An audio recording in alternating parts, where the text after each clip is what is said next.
বর্ষায় বৃষ্টি বাড়ার সাথে সাথে ম্যালেরিয়ার প্রাদুর্ভাব ঘটছে পার্বত্য জেলা বান্দরবানে।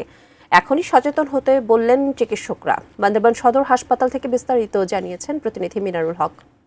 দর্শক, এই বর্ষায় যত বৃষ্টি বাড়ছে ঠিক ম্যালেরিয়ার আক্রান্ত হারও ঠিক তেমনভাবেই বাড়ছে।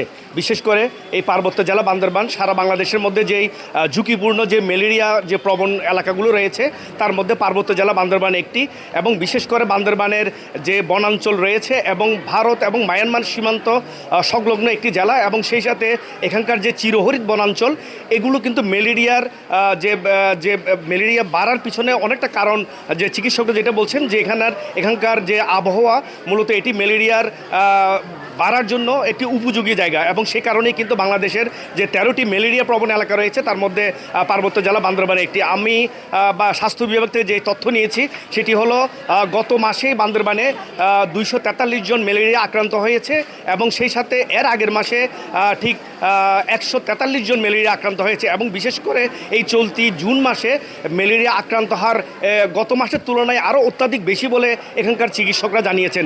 আরেকটি বিষয় আমি জানিয়ে রাখি যে বান্দরবানে একটি ম্যালেরিয়া গবেষণা চলছে বান্দরবানের লামা এবং আলীকদম উপজেলায়। সেখানে ম্যালেরিয়া কমাতে, ম্যালেরিয়া হ্রাস করতে সেখানে টিকা ব্যবহার চলছে। যদি এই গবেষণাটি সফল হয় তবে ম্যালেরিয়ার প্রবণতা অনেকাংশে কমে যাবে বলে চিকিৎসকরা জানিয়েছেন। এটি ছিল আমার কাছে বান্দরবানের ম্যালেরিয়া এবং